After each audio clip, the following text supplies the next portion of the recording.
it's after hours, and some of the concept guys are working out some ideas, some rough sketches in the conference room. I'm gonna go in here and take a look. I made a Christmas tree of meat. Hi, guys. That's you are. We're making chaos meat, man. Yes. It's too hot.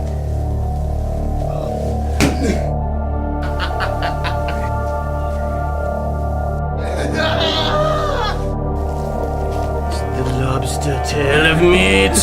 Meat. Lightning! I need lightning to make my man of meat alive!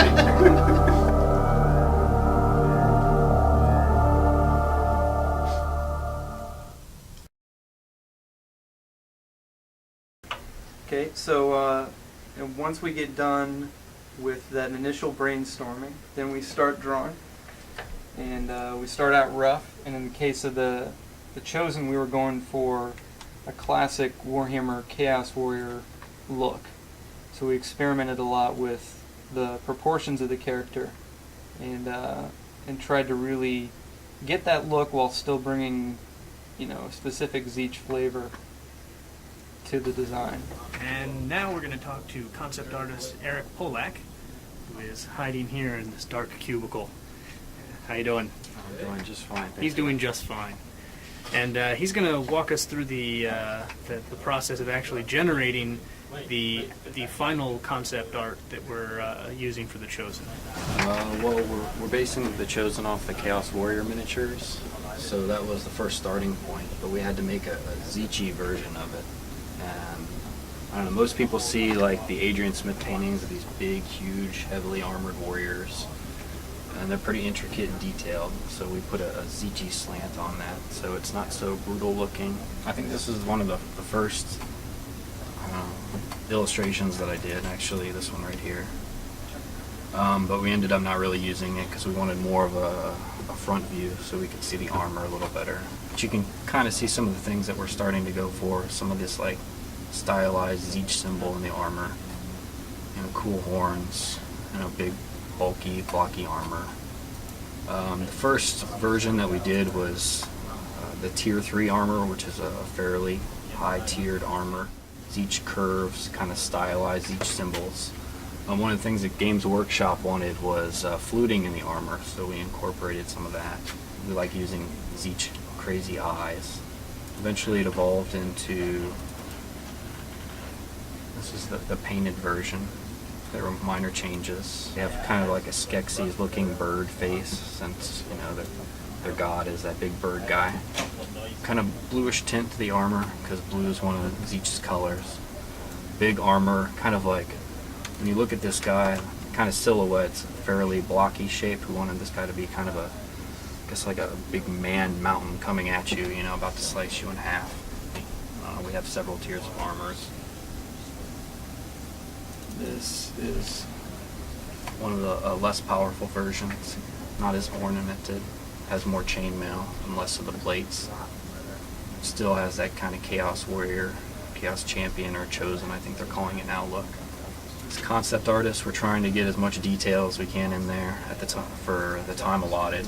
So, all kinds of scratches and rust, so hopefully that gets translated into the finished model.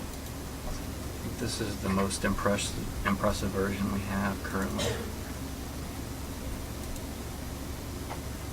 This one is completely decked out, has all kinds of decorative elements, so it's kind of very intricate in comparison to some of the other tiers.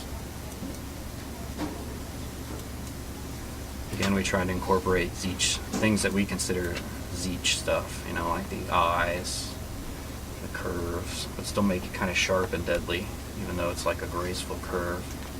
I still want it to look menacing, could kill you at any second.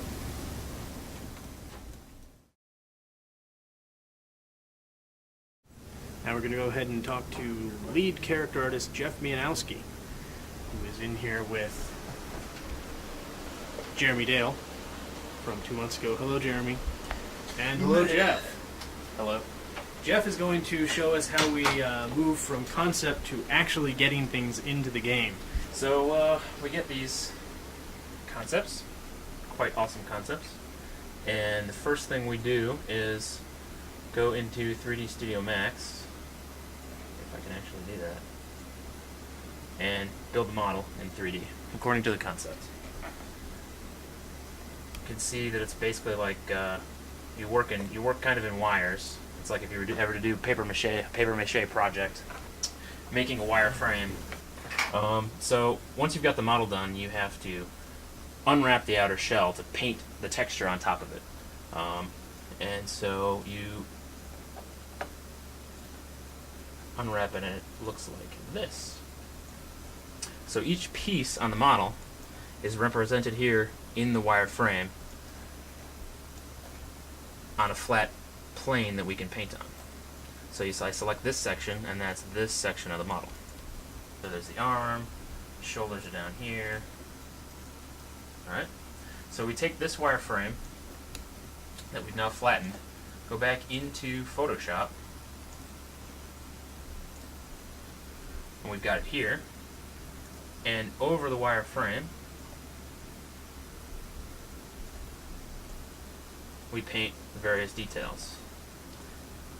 Always referring to the concept, the different parts, the different colors and the different metals, and making sure that you're matching to what the concept does. So here's the chest piece and getting the star in and everything.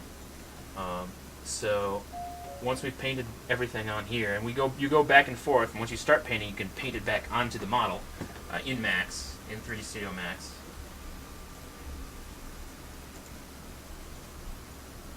And there he is with the texture painted onto him. Oops. Neat. All right. In a moment, we're going to take a look at this guy in the game. So here we have him, our chosen finally in the game. This is our art test area, so if you see weird, incongruous architecture or strange, enormous things walking around the background, that's why.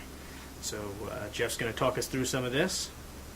So basically, after we've gone through the stages of painting it and modeling it and painting it, we have to rig it to a skeleton, and that basically means you attach different parts of the model to a skeleton, and that's what the animator uses to make the animations and make him move.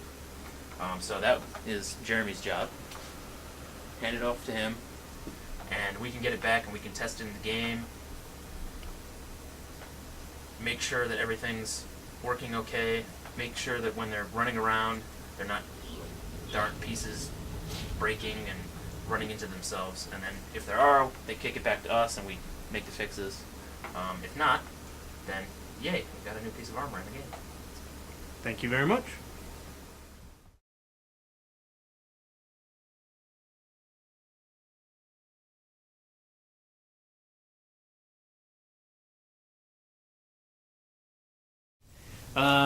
Up next, a little special treat. We're going to get a preview of R.V.R. Go! Smash him in.